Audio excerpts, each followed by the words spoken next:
Hello, everyone. Welcome to Aging and Spirituality. I'm Kathy Lee Taylor. And I'm Chris Jensen. We're so happy you're back with us. We have a very exciting topic this weekend. I'm going to be talking about how to shift into a presence of power, which is a very interesting situation that I've gone through in this last week or so. I'm going to tell you about my story. But really, the question today is about how can we shift into a presence of power in a way that we bring our centeredness, our connection to spirit, and it helps us in a way that we become successful in our daily lives. Does that sound interesting to you? Because if you want to be a better creator in your life, if you want to face your challenges head on instead of being in resistance all the time, then this is going to be a really important topic for you. So keep listening. We're going to have some interesting tips and tricks. I think what you said about being a creator is so important because not only we have resistance, but I think sometimes we just react to others, rather than creating our situation. You're so absolutely right. I'm glad you said that because it's such an important point. Because if you can't do this thing that we're going to talk about today, which is being present and bringing your own inner power, then you are in some response mode. You are being tossed around like you're in a boat and you have no oars or paddles or sails. You're just, the wind is just whipping you around and you're not in control in any way. But when you stop and become in the present moment and in that power presence of what your spirit is connected to that, then you have the ability to create. And it literally is the difference between being tossed around and controlling what you want in your life. That is what we're talking about today. So yeah, thanks for bringing up that point. It feels like every day right now, because it's so much more challenging, on some level feels like a battle, mentally, physically, emotionally. We're fighting COVID and stuff going on in the world. And it just feels like we're always in some kind of a resistance mode. So one of the most important things I found that I can do with my day is to start off thinking about what I want to focus on. Don't get up, inundate yourself with the news, start thinking about all the bad stuff that's going on. Think about, I've got a day in front of me. I'm so grateful for this day in front of me. And what do I want to do with it? And this is not like la advice. This is practical, boots on the ground, spiritual advice. What am I going to do with my day today? I want to decide. I want to be in control of that. I want to take charge of that. I want to be the creator, like you were just talking about. So one of the things that's important to realize is that your challenges, the things that are coming to you on a regular basis, we were just talking about some of the things that come to me on a regular basis, which we'll get into. But what those things are, they're a tip in your life because they're the things that are freeing you. I know that's really kind of in your face and may tick you off in some way, but those things are your lessons. They are the things that are freeing you to learn how to stand in your personal power. And when you get those lessons, you have so much more ability to control your life in a way that you can be yourself, be free, be independent, have all those things that you want, peace and joy and bliss and all of those things. They come from those challenges. Those challenges are really opportunities to grow. So know that beyond a doubt, whatever's going on with you, those are your opportunities. Don't push them away. So have you ever noticed that people, and I often see this with spiritual people, shy away from the word power? And that's because they have a very negative connotation to the word power. I know I do.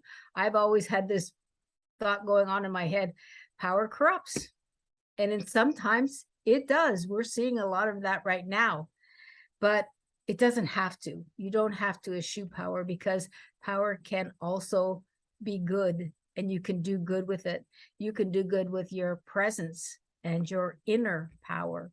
So think about I think that's the difference right there when you say inner power, because the negative connotation comes when people try to use their external power, right? Whether it's, position, a CEO, government official, or money, that's a different kind of power than that inner power that I think you're talking about. That's absolutely a different kind of power. I looked it up. Thank you for saying that. I looked up the definition. Power is the ability to do something or act in a particular way. I want to be able to choose that, right? As well as the capacity to direct or influence the behavior of others or course of events. You can do that all for the good. Some people choose to do it not for the good. We get that. But what we're talking about here is using your connection to source, your inner power for good. In my mind, there's no bigger calling. There's no bigger calling than that, especially right now. So how does this listen to you? Listen to you. That was just a Freudian slip. How does this relate to you, the listener? So this is where my little story comes in. I was telling Chris before we got on, I was talking about how something had happened in my life in the last week or so. And it was a quasi-friendship that somebody had done something and it really hurt my feelings. And it made me feel not valued. And I struggled with it quite a bit. And so what I had to do is I had to process those emotions first, and then just let them go, and then realize where that hurt was coming from.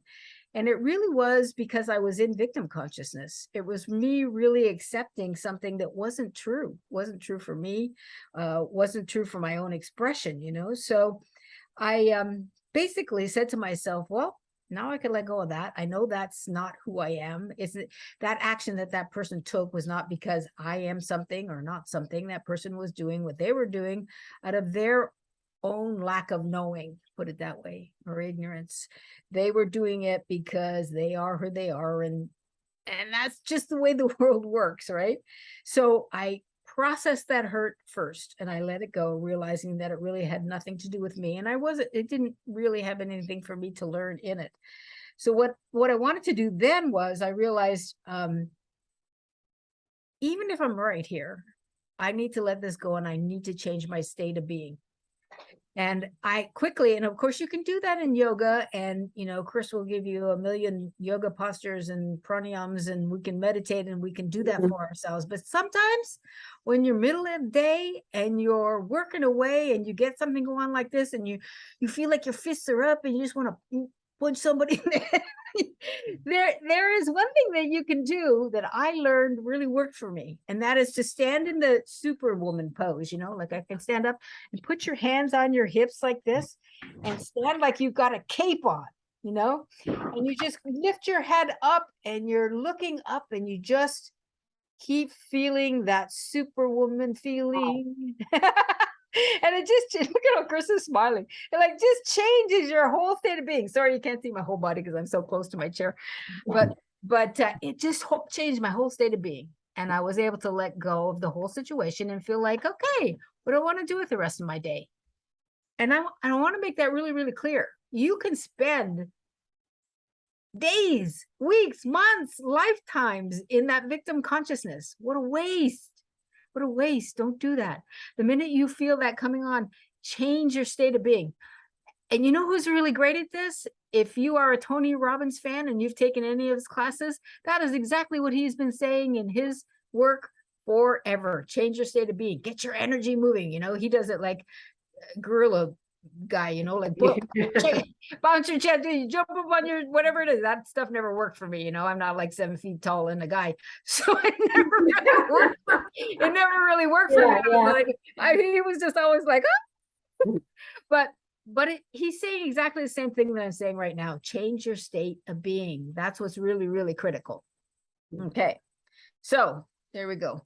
So the superwoman pose, but surely, you know, there's other things in your life that you know that you can do that will change your state of being right away.